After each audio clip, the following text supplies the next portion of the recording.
Hi, welcome to valuationpodcast.com, a podcast and video series about all things related to business and valuation. My name is Melissa Gragg, and I'm a divorce valuation expert in St. Louis, Missouri. I have the pleasure of discussing fraud in times of divorce and following the money trail with Jason Pierce, a forensic accountant in Boston, Massachusetts. What are some of the unique divorce cases related to valuations in Massachusetts that maybe, people need to be aware of, especially if you're a business owner, but also the attorneys and things like that? Like, what are, even just one or two cases that we should be mindful of? Yeah. And so I could say the names, but the concept in it, let's say the one that determined the fair value standard, it basically says to treat the parties not as hypothetical buyers and sellers, but as fiduciaries to the marital estate.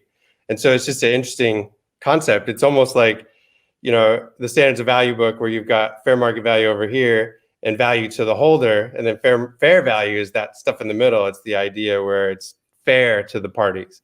It's almost like tilts it over to value to the holder. We're going to quantify what is this economic benefit to the holder of this cash flow off the business, and then that then becomes the marital asset. So like that's interesting.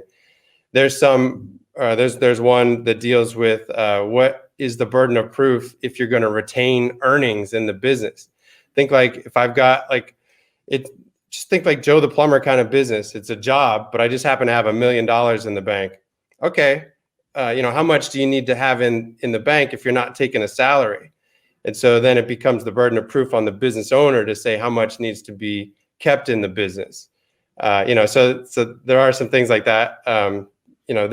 There are cases dealing with discounts where, in that fair value context, it's loosely interpreted to say it's a pro rata share of 100%. Whatever you're valuing, just take a pro rata share of that without any discounts, unless the business is going to be sold, right? So if you got extenuating circumstances where one appraiser is at zero, the other person is at $4 million.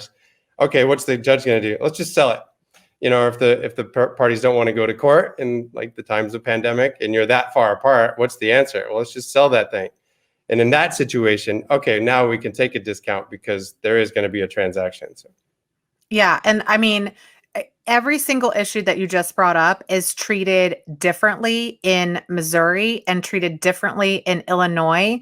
And I think that that's an important piece, though, because as an expert, and even if you get into this line of work, and when I started to do expert witness testimony, I would assume that the attorney understood all the nuances of the valuation or the law, right? But that's not always the case because it's so nuanced. Even the fair value and fair market value concept, right?